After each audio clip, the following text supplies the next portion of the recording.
that shown around the world? But more importantly, what does the handbag symbol represent that we see all around the world? This knowledge was kept only in the most high levels with priests and magi. Only those at the top could understand what these meant. Many of these ancient symbols throughout history were eventually inverted and perverted to their opposite meanings. In some cases, to almost demonize them, to seem like it's something that's evil when it's truly something that's the complete opposite. These individuals, they are the keepers of knowledge and the keepers of how to create civilizations. They're the ones that jump-started every major advanced, sophisticated civilization we can around the world. I really think this is going to help connect a lot of these missing pieces for people that are yearning for this knowledge. So I want to give just a tiny little bit of a background, because I know that not everybody that comes to this information is at the same level. You know, they haven't necessarily studied this for years and years and years. Maybe they're just discovering this for the first time. So what I want to do is just give a really small, very short, higher level and lower level perspective of this before we really get into what we're talking about. Because I feel like this information specifically is at the highest level. It's not something you just jump right into and start talking about, or you're going to get a lot of people that haven't studied it roll their eyes and turn this video off and say, I don't know what he's talking about. So I want to set the stage for what this information is and why it's so important.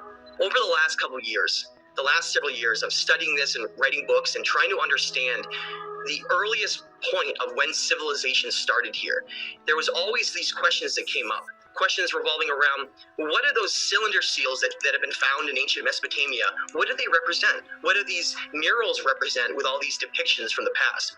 What are these ancient symbols we find in places like in the Americas, all the way into Turkey, down into Egypt, down into Mesopotamia? Why do we find the same symbols shared by so many different cultures around the world when in our history books we're taught that those cultures had no contact with one another, especially across oceans? They were disconnected from different time periods in history, and it's all just random, right? Human civilizations emerged just based on randomness. Some group of kings and group of hunter-gatherers got together, they decided to settle on a location, and then they built an empire, and then that empire eventually collapsed. And that's the whole story we're given. We're told this entire narrative of our civilization can be put into this 6,000-year window with just enormous amounts of slaves being forced into manual labor to create these enormous structures like the pyramids. This is the version we're told. Moving these enormous blocks on these wooden pillars and all these things, it just doesn't make any sense anymore. This old narrative and paradigm that we're taught about how human civilizations got created, how old they are, what the knowledge and the information that was handed down to them, where did it come from? All of these things are starting to become much more in the forefront of conversations. And we're not there yet. A lot of society is still sleeping and believes this narrative that we're told that I just described, this very simplistic narrative that really does govern our lives. If we think that we're just primitive apes that have no connection to the stars and we have no understanding of what we really are, this higher vibrational being that is a co-conscious creator of this reality around us. If they don't have that perspective, think about how that governs their lives. So that's why I think this information is so important. What we're going to do today is we're going to answer some very, very important questions that are just sort of sifting around and floating around the internet that I get emails and I get questions all the time from people. They'll ask me, what do the Anunnaki look like? Are they reptilian? Are they serpent-headed? What does the pine cone represent? Why is that shown around the world? But more importantly, what does the handbag symbol represent that we see all around the world? What do they really represent? We got to start with symbolism, because that's the biggest piece of this to understand. Now, for those who have followed my work for the last few years, who have read my latest book, The Stage of Time, they know that I discuss the symbols of the eagle and serpent extensively, discuss how it's not really supposed to be a literal translation. You know, in Mesopotamia, when we find this depiction of a serpent-headed individual, it's very easy to want to jump on that and say that's a reptilian being. Very easy to jump on that. And I don't want to throw anybody to the bus and say that you're wrong, but I want to explain my side and my take on how that explains what that means. When you have something serpent-headed, just like when it's described like in the Code of Hammurabi, black-headed, we're talking about symbolism that's shown what someone's mentality is. That's why when we have depictions of some of the Anunnaki, they have an eagle head. They didn't really have eagle heads, and they didn't really have serpent heads. It was a symbolic way to describe their mentality. If their mentality is focused on governing through war and control and the masculine energy of creation, that symbol was always shown through the symbol of the eagle. That's what that symbol meant. And the serpent always represented knowledge and wisdom. So in that case, it really wasn't a scary image with that serpent headed. It actually represented very knowledgeable, a being that was very, very smart, very knowledgeable, not like the society around them, the farmers, the ones who were fishing, the common man. Back then, those types of people didn't understand any of this. This knowledge was kept only in the most high levels with priests and magi. Only those at the top could understand what these meant. Yes, the eagle and the serpent are some of the most important symbols that we have, but these two that we're about to talk about may be the most important two, because they really represent the totality of all of this.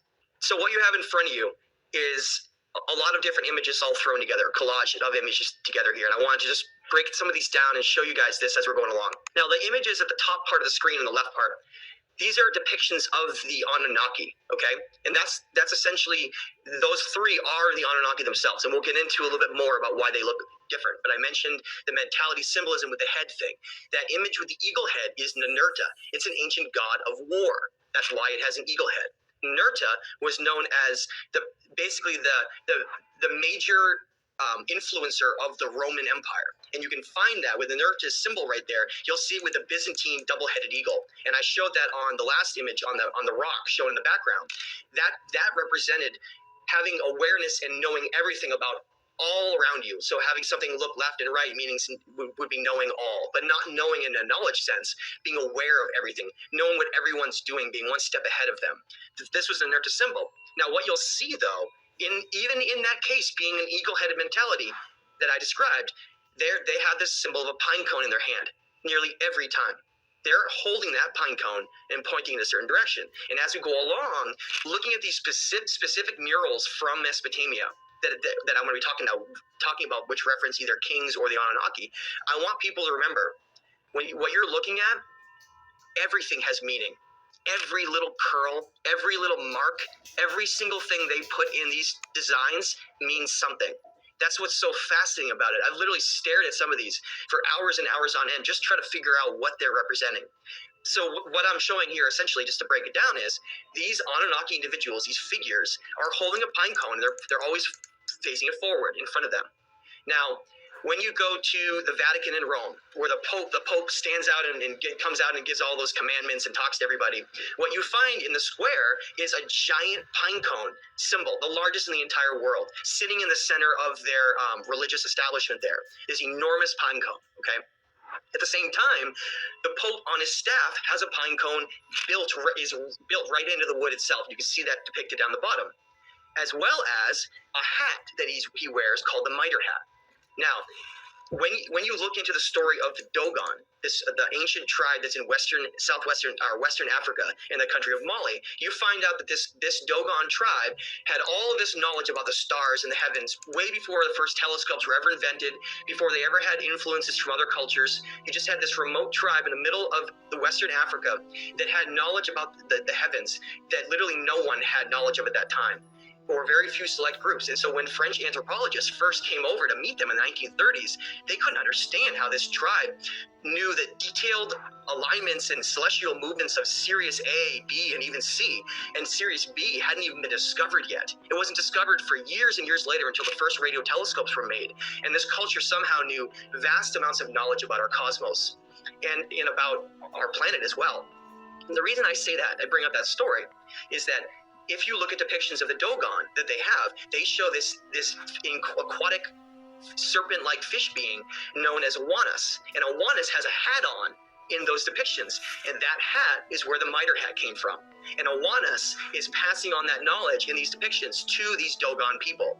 So when you look at the Pope today, it's simply just a reference from these ancient knowledge bringers that passed along knowledge. And Awanas wasn't really an aquatic fish being. It was just a symbol to represent Enki. And when you look at cylinder seals of Enki, you see that he essentially has these fish coming down above him, and he's basically in charge of the god of freshwater and balance.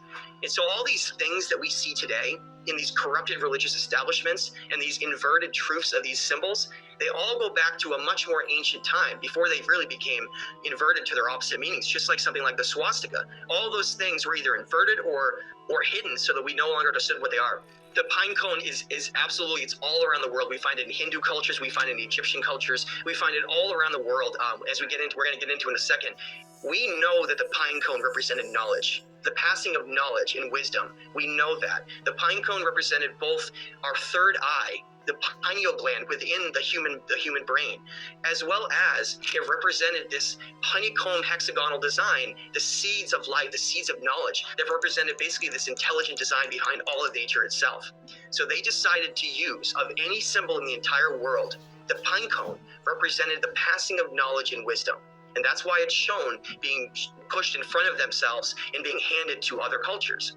What's important about us establishing that is that we can then take that understanding and apply it to other symbols because they're related. And that's how this works, is we can take related symbols and allow us to help us expand to understand what they all mean. The pine cone in the handbag is literally shared by every single area in the world. We can establish that there were what we find evidence for lost civilizations. And that's why this is so important.